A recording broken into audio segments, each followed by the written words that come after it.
All right, good morning, everyone. Before we begin, let me know, as usual, if you can hear me, see me, and see my screen. You should see charts in the background and the document on topping patterns and continuation patterns.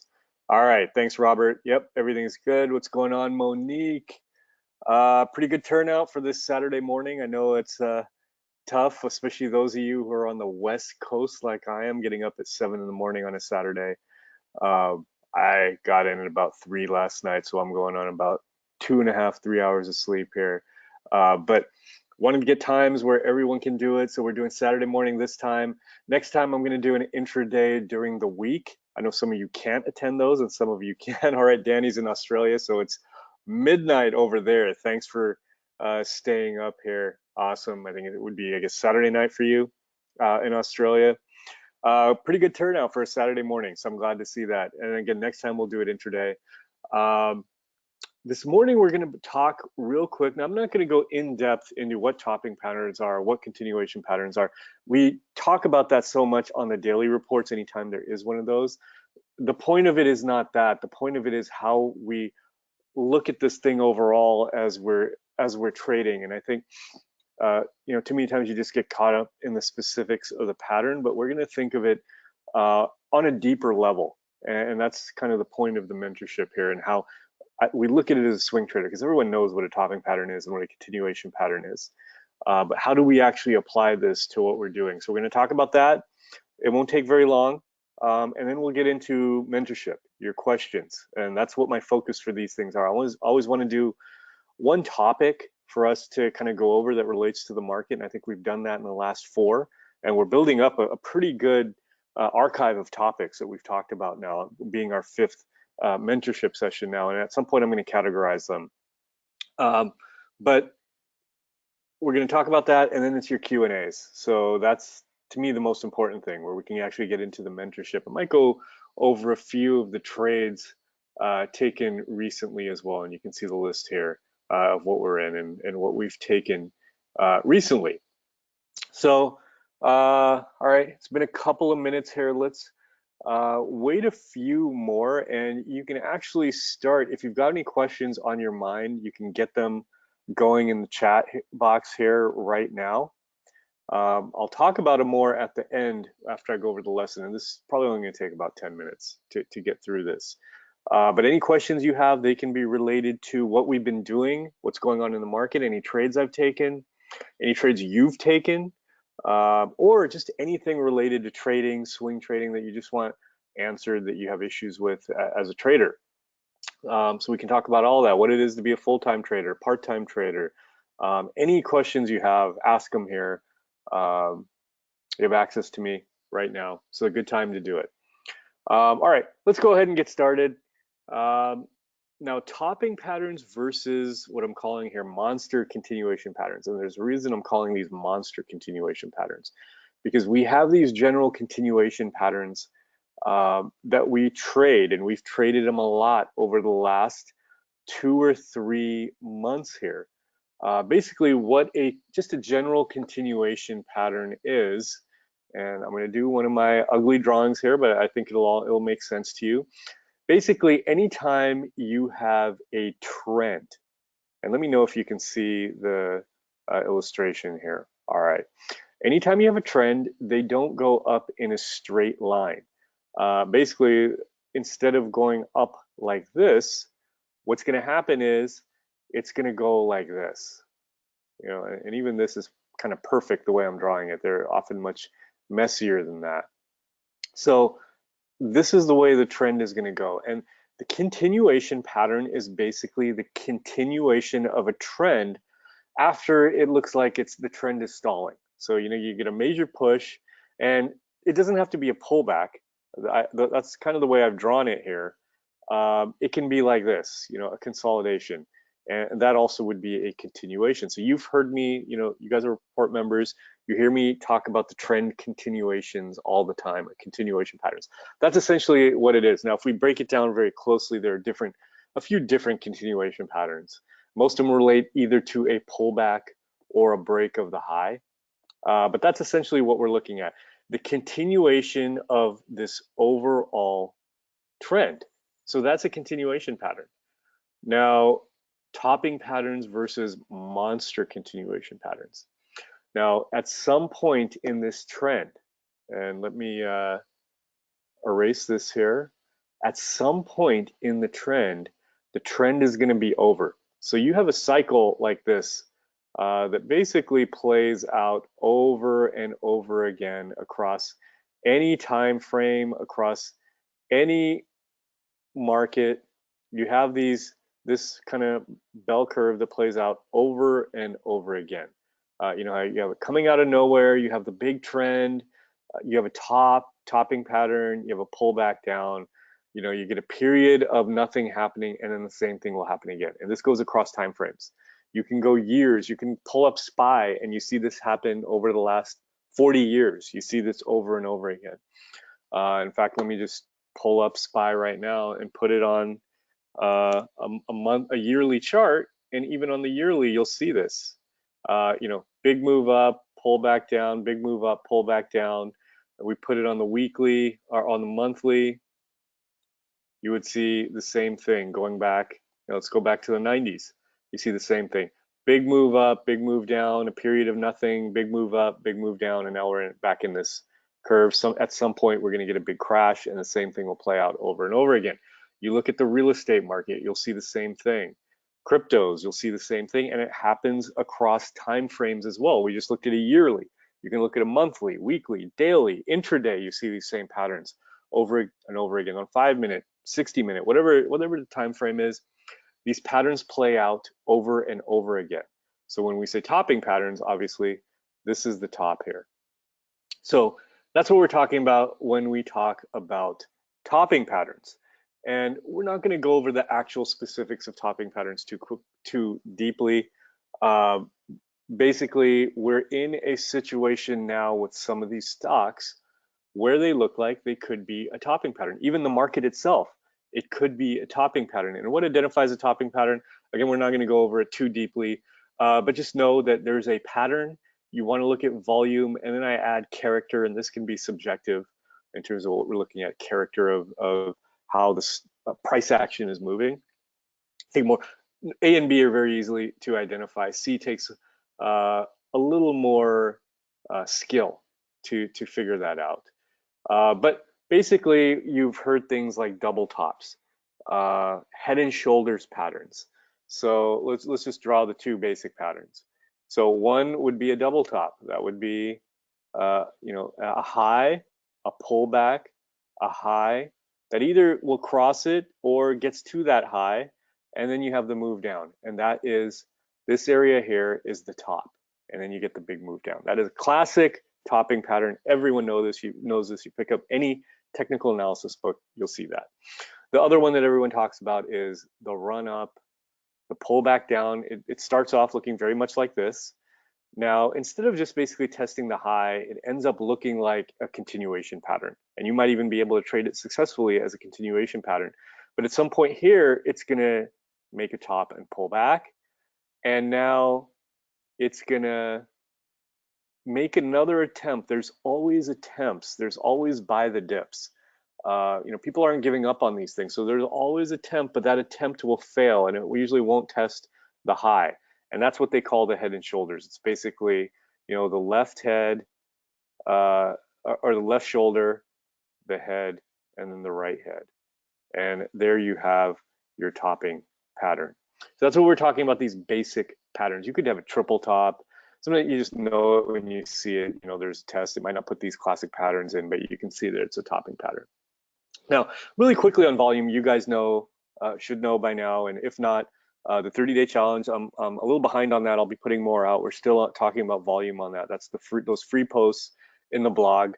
We're talking about volume patterns, accumulation, distribution. Basically, if you see a distribution volume pattern going into the top, and essentially that's big red candles and smaller green candles. If you start to see that, that's a signal for a topping pattern. That means the balance of buying versus selling is starting to shift in this trend and you're already at highs, and that's usually an indication that you're going to get a top. So that's something we look at. And then character, that's, basic daily price action. You start to notice things like you might notice that um, intraday, when the stock has been strong by the close, it ends up turning red, and this is happening continually. That happens continually and it's already at highs. That's probably a sign of weakness. If you start to notice that you see more breaks of moving averages, you start to see the trend slow down a little bit. Things like that are what I mean by the character. Now, so these three things, and we can get much more in depth into them, but basically for now, that's what we need to know. This is what makes topping patterns. So that's the topping pattern, and we've got some that are potentially playing out, and that's the thing. A lot of times when these things are playing out, you really aren't 100% sure, is this a topping pattern or not? So if we look at SPY right now, let's actually pull it up on the weekly chart. So we see we've been in this huge trend basically since 2009. Let me actually pull up the monthly. We've been in this huge trend 2009. So, for about 9 years now, we've been in trend here after this big move down in that cycle that we talked about. At some time, this is going to come down, and maybe this is a topping pattern right here. And we do notice big volume here, big red volume here, big red volume here. So it could be. We're not 100% sure. So, but we can look at this and say, you know what, there could be a double top in play. Maybe we test this all-time high and then we fail, and then boom, we're going to get the big crash. That could happen. But we don't know that's going to happen. This could end up being a head and shoulders pattern. Maybe this is going to be the left leg. Maybe we break out and we run for a few months. Maybe we run into November, December, and we actually get up here around 300. And then we come down and then we have another little test, and then boom, and it ends up being a head and shoulders pattern. We don't know yet, but this could be in development. Let's take Netflix. Netflix has been a monster stock for quite a while now. This could be a double top. So if we pull this up here, maybe as this thing has run, and we know it's run for a long time, I'm only pulling it back up here to 2016, but you can go back to 2011, 2012, it's been on a huge run. Maybe this is a double top. We had a high, we had a test of the high that's failed. It's been pretty ugly here. Now we're kind of testing this major support level. If we break this level, that could be the spot where it tops. So we're on the lookout for that. So we do have, and there's a lot of stocks like this, and we see topping patterns all the time. So these are potential topping patterns. I'm going to current market analysis now, 0.3 here. But these are potential topping patterns. Now, we don't know. These could end up being not only continuation patterns, but what I call monster continuation patterns. And what I mean by a monster continuation pattern is you've shaken out all the weak hands. Like, these trend pullbacks, they're natural pullbacks, they're more profit-taking pullbacks. Someone bought here in 2007, a lot of people bought here at 119. The thing runs to, 164. People are sitting on 50-point profits. They start taking profits. You get another big run up to 188, you see profits. That's kind of how it goes. But then there are these monster pullbacks that aren't just profit taking, they actually shake out what we'll call weak hands. These are people who want to play it longer, but they get scared on the pullback, shakes out all these weak hands, and then that sets up the next big push higher. And you see that consistently through big monster trends. So we're going to go through and look at examples on FANG, Facebook, Amazon, Apple, Netflix, Google.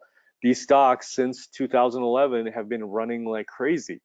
But during that period, it hasn't been just this easy trade. If you're holding it long term, it just kept going up, little pullback kept going up.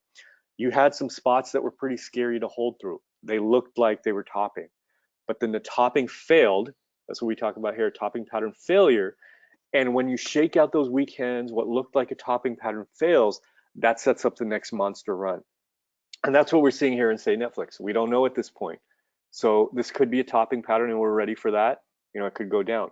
Now, if the topping pattern fails and we get, say, a rebound of the 50-day moving average, or even better, a break to highs here at 420, that's where we'll see potentially the monster continuation pattern, where this sets up the next big run in the stock. Let it consolidate for 4 months here, and then we get the next big run in the stock that could set up the next few years, and you can see this thing run to 600-700. So that's what I mean by monster continuation patterns, and always be on the lookout for these things. And you can ride bigger trends. Most of what we focus on here in our trades is kind of standard swing time frames, a few days to a couple of months. You'll usually see me holding something for a few weeks. Maybe the longer ones I hold for 2 months. But this kind of thing, the monster continuation pattern, is something you can hold these longer term swings, 6 months, 8 months, a year, even longer, if the trend keeps playing out. So that's what we're talking about. And as this is happening, you often don't know. You might have a bias towards one or the other, but you really don't know until the pattern plays out. So that's what we're talking about here in terms of identifying the topping pattern, the monster continuation pattern. So watch Netflix, especially if you're thinking about longer term. We could have a longer term short here. Maybe this thing fails at this point, breaks this 325 level, and we get a run all the way back to where it was not so long ago. 2018, it was 250, but that's a monster move down. Maybe we test here, this old gap at 226, or even this major range here at 205.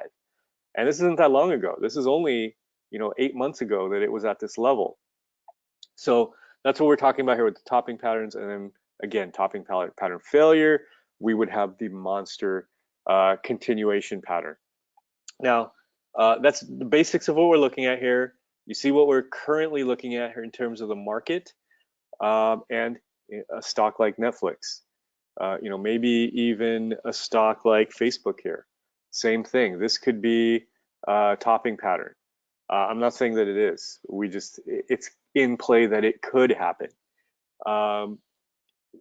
Amazon could be topping here. We've seen some indications in volume, but we're making no predictions right now, and could very well become a monster continuation pattern.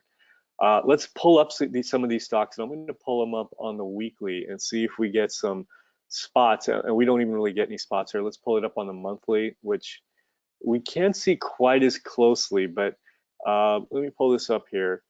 Now, look at this spot here. If I was on the daily, you would really notice this. But this thing had run from 2012, being at 185, and because we're on the monthly, actually, let me get rid of what we're seeing here. And you can see here, it had been at 199, ran all the way up to 700. So we're talking about a 200% move. And then it had pulled back all the way from 700 to 472. That's a huge move down. It had lost, I don't know what percentage is that, 40% of its price here from 700 to 4 something. That is a huge move, and a topping pattern was in play. But like with all of these amazing, momentum players, leaders in the market over the last how many years, the topping pattern failed. It never did test this level or this level, never did completely break down, and you had the monster continuation. And if you just played it the easy way, which would be the break of the high, in 2016 here, it broke that 675 to 700 level, and you can see what has happened since 1800. So, 150% move around there since that. That's the monster continuation pattern. You could pick all of these guys. Netflix, same thing. You can't see the extent of it on the monthly, but 133 all the way down to 80. So 50-point loss on $133 stock. What is that, 30 or 40%? And the potential topping pattern failed in 2015. This is when the market pulled back very hard in 2015. Then again, if you played the break of the high at 135, look at what Netflix has done since then. It just touched 400. So again, around 150% move, maybe bigger, since that time. That is a monster continuation. Look how extended the stock is getting now, and maybe we're getting another potential top or the next monster move. So I want you guys to be on the lookout for that. Those of you who standard swing, we can use this information for just standard aggressive, more aggressive swings. If you like to long-term swing, both of these will play out for that. And if you like to take long-term positions, the monster continuation will set up the next move that you might be able to hold for years, as we've already been able to do with these stocks. All right, so that's what I wanted to go over with you guys today for the concept, and that is the topping pattern versus monster continuation, and identifying what's happening, and then applying that. So we're done with what we want to go over. Now let's do some mentoring and get to your questions. So we're going to leave the last 20 or 30 minutes here. However many questions you have, we'll go through here. So far, we've got about 5 or 6. So anything you want to talk to me about, let me know now. Jacob here entered EXPE, which is a nice volatile stock, a good momentum stock to swing. Nice breakout pullback pattern. You entered at 132, stop at 130. What are my thoughts? All right, Jacob. My first thought is this wasn't the best signal for entry. You have a good risk reward. So a couple of positives. One, you identified a good volatile stock, a good breakout. This is the type of stock you should be watching. So that's very good. Your risk reward is good. So you're risking 2 points here, and where you placed your stop makes sense. Maybe you could even go a little tighter and maybe just risk like maybe 1.25 points rather than 2. But 2, it's probably failing at 2 points, so maybe tighten up the stop just a little bit. But either way, even with 2, if you're playing it to the top of the range, you're basically getting 3 to 1. You're risking 2 points to get 8 points. So you're getting 4 to 1 actually. So good in that regard. So risk analysis is good. The stock you picked is good. On these types of pullback setups, I don't like to just buy at the support level. I want to see a show of strength there. I want proof that it's holding. So I would have liked to have seen a stronger green candle here. Maybe it pulls up to test the 9 and it pulls all the way up to this level. Now I know it's counterintuitive to want to buy at a higher level, but you have a better signal. Or on Friday you wait, and then on Friday if it closed up here, then you enter. So I think the entry signal could have been a little better. I'm in Grub. Very similar setups. Earnings breakout, pullback, and I liked the show of strength right here, and hasn't followed through yet. But to me, this is a stronger entry signal. But that being said, what you gave up in entry signal, you're getting fantastic risk reward. So if it works out in your favor, it's going to be a really good trade. Okay, does pre-market performance on a particular stock influence our decision to buy that stock? Danny, good question. For our swings, not so much unless there is a huge reversal. And you guys have heard me talk about this in the mornings where, especially with the market, like the market might be down 0.3, 0.5, 0.5%. And we say, the market's down right now, but if it reverses intraday, that would be a very strong signal and we could buy.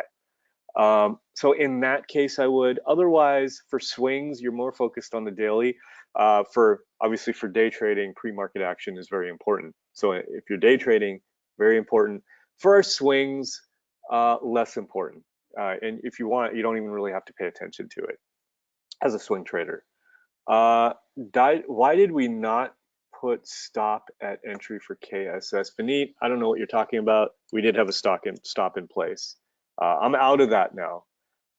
So the stop was around 68 when I got the alert. I think I said 2 or 3 points.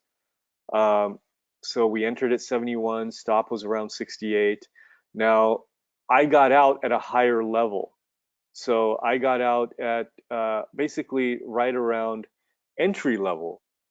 And if I'm mistaken and I didn't put a stop in, that was a mistake.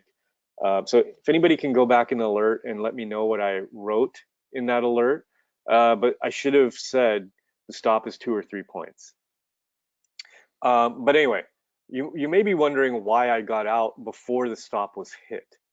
Now, normally, you guys have heard me say this all the time. You set your stop, you set your target, set it and forget it. Don't even think anymore.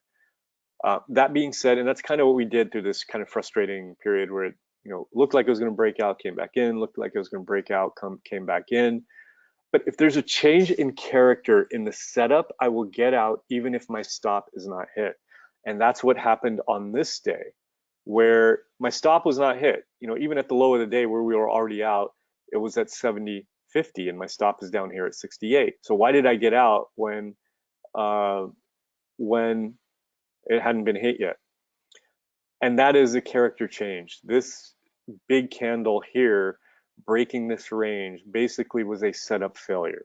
So if there's a strategic reason to get out, I will get out. Otherwise, I don't like to micromanage. Well, it looks like it might bounce here. The other thing I was thinking about is, and maybe I would have stuck with this longer, but I knew earnings was coming up and that decreases the amount of time I have. So even if this does start to bounce, I have to get out before earnings anyway. And earnings for this one, I think in about a week now. All right, Andy, student of the boot camp. Want opinion on a paper trade? You took BRZU at 25.10. I love it. You guys know I talk about Brazil every day. I think it's a strong bottoming formation here after this big pullback.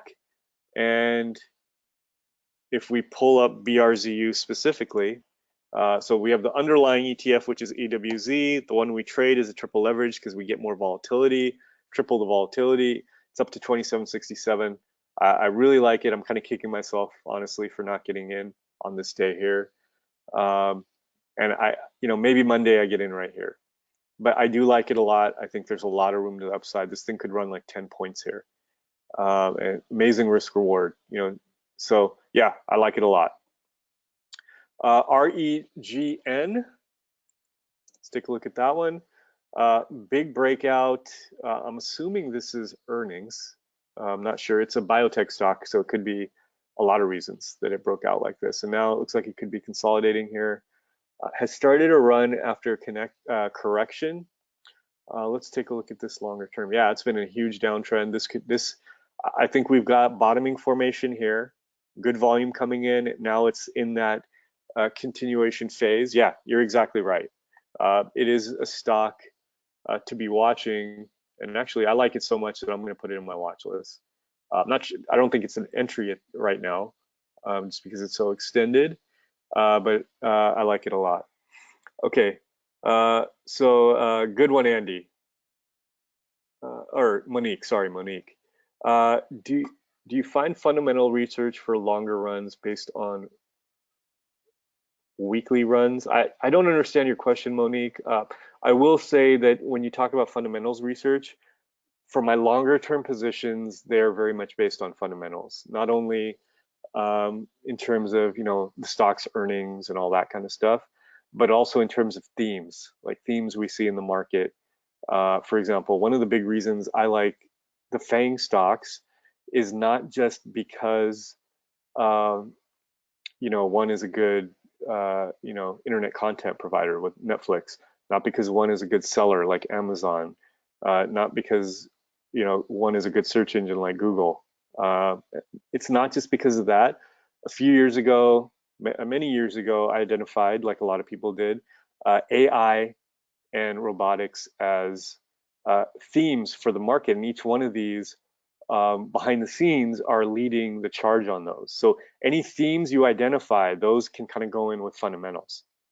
So yeah, I definitely, for my longer term positions, that's not really related to what we're doing for swings, but I do, and you guys hardly ever hear me talk about fundamentals, but with longer term positions, yes.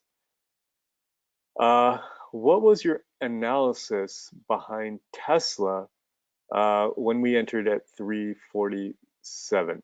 All right, good question, Salim. I think I talked about this in the report, but the reason I liked this was, and I also talked about this a lot on Instagram stories. So if you guys don't follow me on Instagram, in the stories in the mornings, you can do these little 10-second clips, and uh, I'll do little talks on stocks. So you might want to, if you're not already following me on Instagram, follow me, the real Paul J. Singh. But what we were looking at in Tesla, and I'm pretty sure I talked about this in the report, was earnings breakout. And you guys know most earnings breakouts, I wait for a pattern to develop afterwards.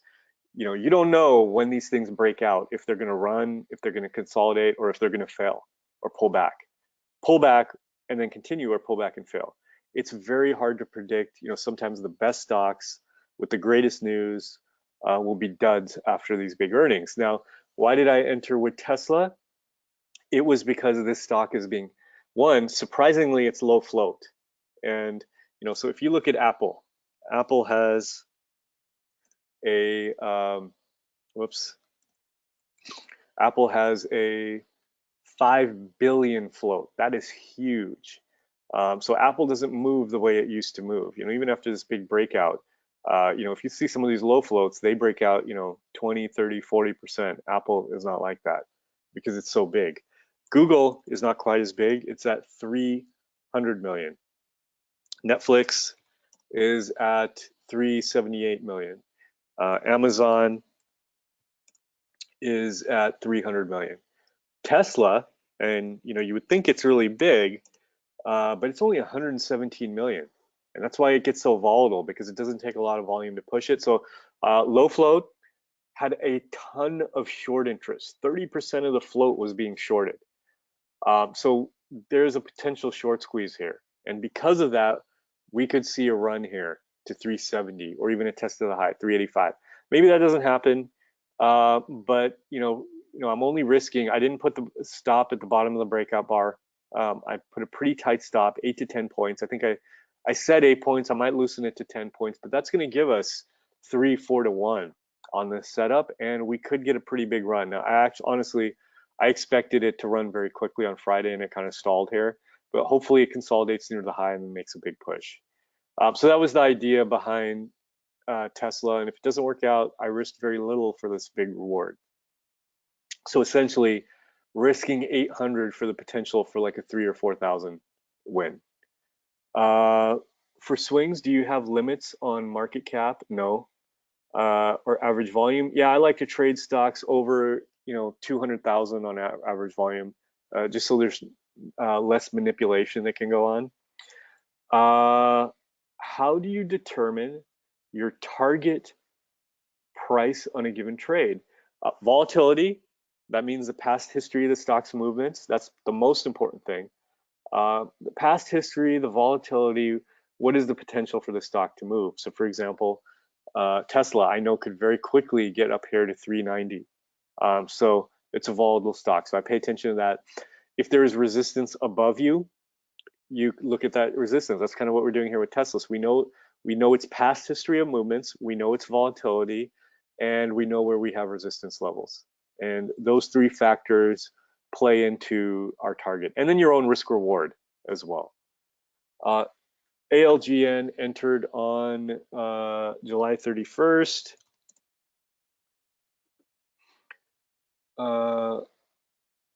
Moved stop to entry level, stopped out next day. Was this a bad move? All right, Guillermo.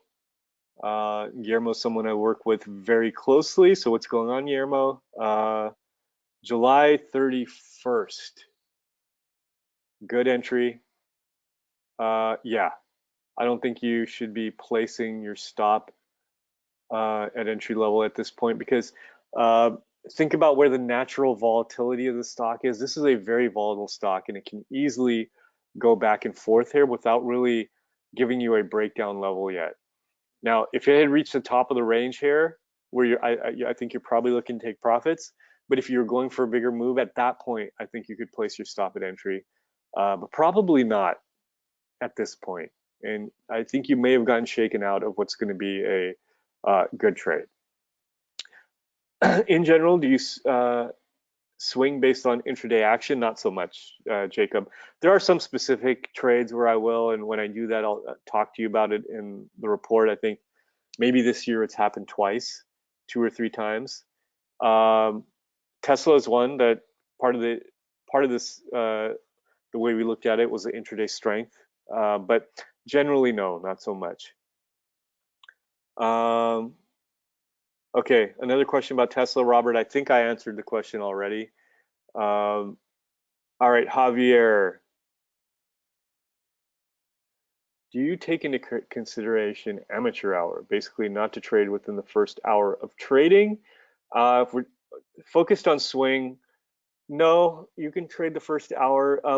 You haven't seen me do it a lot because in this current market, a lot of times the first hour does not indicate strength for the rest of the day, but markets differ. If I'm in a market where initial movements tend to hold, I would have no problem. I know you guys in this kind of period vacuum of where we've been trading, you see me enter more towards the end of the day, but it's not a rule.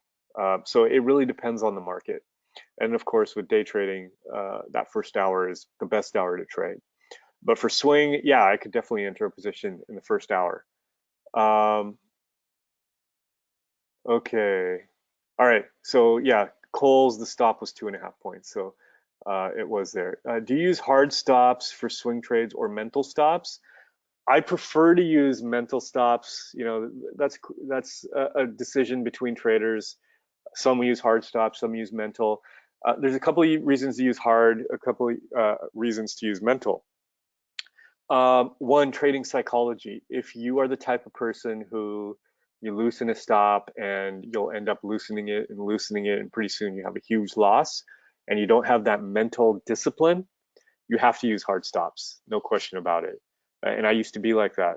You know, I've gone through many cycles, and I've been trading for a long time. But early on, I used to have the issue of taking big losses, and I started using hard stops. This is initially in my trading career, like 15 years ago. If you don't have that issue, and you can be in front of the screen, if not just like me as a full-time trader staring at it, even if you're in your full-time job, if you know you can have your phone next to you and you can kind of look at it every half hour or so. Then you can use mental stops, and you have discipline to where you're going to say, okay, at this level, I am just going to get out no matter what.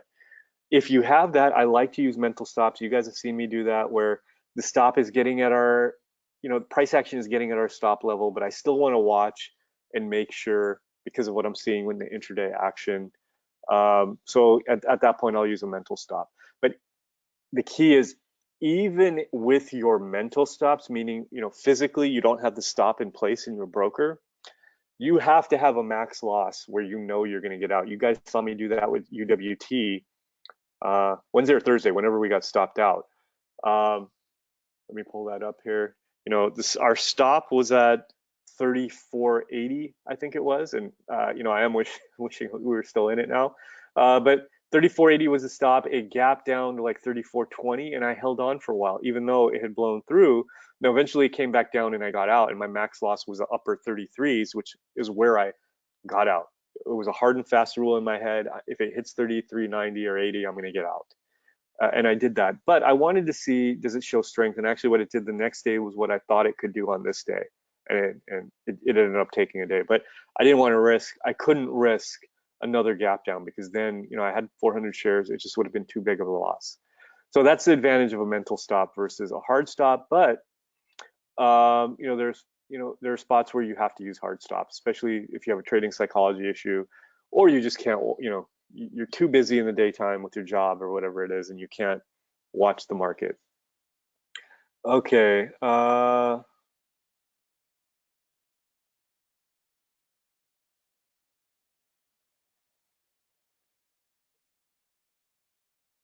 Stock like REGN, big green candle, what signals before they would tell someone to get in? Basically, what I talked about there are a lot of, there are too many things to uh, just say flat out, that's why we're going to get in. But if you have some reason to think it can pop, uh, one thing to focus on is I will enter early in stocks that have a lot of short interest because you can get a squeeze. So, Lucas, that's something to think about. I don't know what the short interest is on REGN, but if the short interest was very high, maybe you could enter on this breakout. All right, Baba, that's Jimmy. Let's take a look at Baba. Baba is, I was just working on my report. You can see I do this little journal here, and I was taking my notes, and you can see uh, Baba is on the list. And let's take a look at it here. Now it's interesting because it looks pretty ugly here, but the reason I am watching it is it's testing this low here, and I want to see how it reacts to that level. Would you take it on 725? Now, is that a long or a short? Uh, Now, we had it on watch when it did this. A couple of reasons to be cautious: one, earnings, and two, this big a move into a remount, I want to see some consolidation first, because oftentimes it could fail at that level after a big move, which it has done here. So no, I didn't take it, even though it's on the watch list. And even if it had run here, I would say the same thing, that you have to wait. Monster, trend continuation pattern. Yeah, Monster tends to be a very volatile stock. Yeah, so here is a good example of something that looked like it was topping, and you could have played it as a topping pattern and made some good money on it. But now it could be entering. It's a little pun here, but monster continuation pattern for Monster. My daughters would say that's one of my bad dad jokes, but definitely in play. Now, do we know at this point? No, but I like the volume that's coming in. If it continues here, I would say there's two spots here. One, if it breaks the gap down here or the high here, you do have a continuation pattern.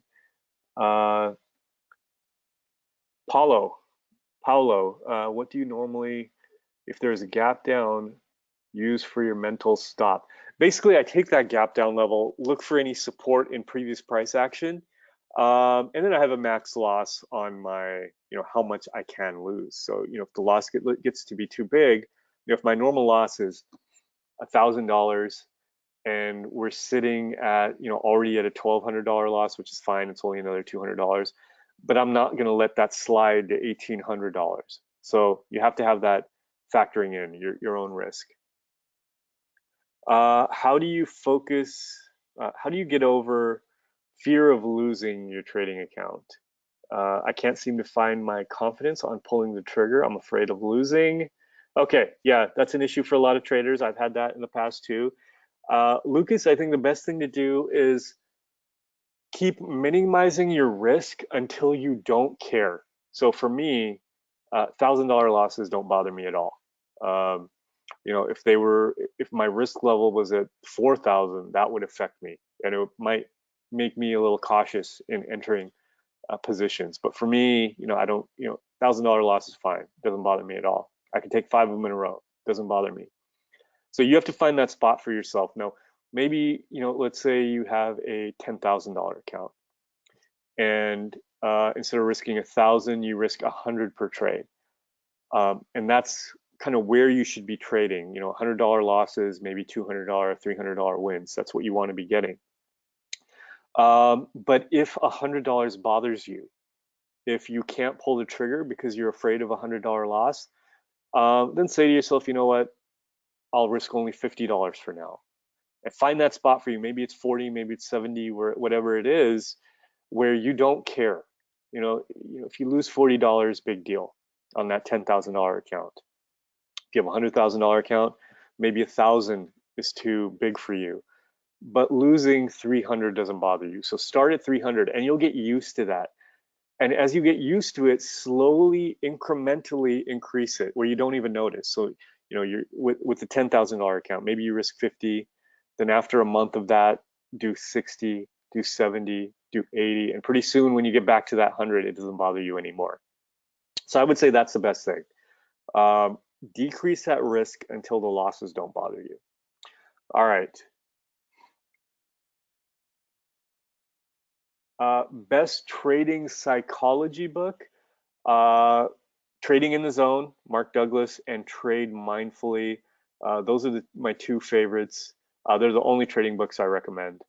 I don't like any of the books on actual trading, but Trading Psychology, two really good books. And then read any book you can on decision making and biases. Those types of books are really good, even if they're not related to trading. They'll have a huge impact on your trading. Any rule you have about being stopped out? How do you re-enter the same stock? Yeah, so that's a good question, Mark. So you can't be afraid to re-enter, and you guys have seen me do this a few times, and I'm considering it with UWT now. Now there is a fine line between getting back into a stock and just being stubborn and just wanting to continually trade it. And it becomes a slippery slope and over trading. But you get out of a stock, maybe it's a quick shakeout, and then the signal arises again. You have to be able to jump on that. So with UWT, I got stopped out, but if it gives me a signal again, and I'm watching it very closely right now, it's going to be on our focus list for Monday, even though I've already been stopped out of it. If it breaks a 9 here or maybe even fills a gap here, I wouldn't be afraid to re-enter that. So if you have a strategic reason, another signal in terms of the setup, yeah, don't be afraid to get back in. What do you think about Nvidia long? Yeah, Nvidia is one of my favorite stocks. I'm holding it long term. For a swing, uh, I would wait for earnings. So Jimmy, wait for earnings and then make your decision. Um, all right, Monique. She started trading even 10 shares or 100 shares for overcoming FOMO and fear of losing. Good job, Monique. That's a really good strategy. So she's already put that into practice where maybe she could have been trading 100 shares, but she knew that would bother her, so she was only trading 10 shares, and then she increased it. So good job with that. All right, Lucas, yeah, disciplined trader. Many of the same themes. I think trading in the zone is more uh, well-rounded, but yeah, trading in the disciplined trader is good as well. Okay, Matt, with a 10K account, is it better to only have one or two trades? Yeah, I see people with smaller accounts and they divide it up, 10 trades, 1,000 position sizes of 1,000 each. Um, I don't think that's a good way to trade. So when I was trading a smaller account, I was trading, like when I was at 10K, I would be at two positions, maybe three if I was on margin. So 10K account, you could go to margin to 20,000, and then it'd be easier to divide up to three. But yeah, you don't want to be over trading it because then fees are gonna get you, and you need to ride some trends, so you don't want to overtrade, and you don't want to be in too many positions. And that can be hard to do because you see so many things moving and you have to stick with these positions. But I would go with only two or three positions. All right, Jacob, can you shed some light on trading psychology? That's a really open-ended question. I mean, there's so many things we could talk about there. Um, how it makes sense that many times the opposite thing happens than what many people expect. Yeah, you'll hear me say this all the time, that you don't want to be a part of the majority a lot of the time. You want to be the minority. And that's a lot of times when you're going to make money. So, when we trade some of these deeper pullbacks, we're kind of going against what the conventional wisdom is. When we trade failures of topping patterns and remounts, that's going against what the initial conventional wisdom was. So, yeah, I think you're right about that. And if you have any specific trading psychology questions, let me know. And we'll do one of these mentoring sessions that's only on trading psychology. Maybe I've been thinking about that. Maybe in the next two or three mentoring sessions, we'll do something like that. Um, Given the potential double top in SPY, should we be careful? Cautious, but not fearful.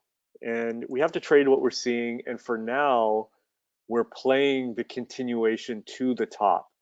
And then if we see signals of a topping pattern, I would get cautious and maybe even start shorting. But for now, and I've been pretty aggressive through this period here. Uh, I wouldn't let it affect you at this point. Okay, if you're trading $1,000 account, yeah, you would. I would only take one position at a time at this point, and I would even probably go on margin. I don't remember what the margin rule. I never traded 1,000. My smallest was 5,000. Um, but yeah, you can't go more than one position because when you get that small, part of the problem is the fees are going to kill you because a $10 trade is a big percentage of your thousand. So you can't be trading two or three and back and forth. All right, guys, that looks like the extent of the question. So thank you for joining Saturday morning. Um, we'll do another one of these in a couple of weeks. Um, you can email me singjd1@aol.com. Let me know, one, if you want me to talk about something as one of the concepts that we talk about. I'll take that into consideration. I like to know what you guys want to know. And let me know if we're on our fifth now, and it seems to be you guys are attending good and watching the replays. But let me know if you think these are worthwhile. We just added these a couple of months ago to the report, and also you can let the Bulls guys know or let me know.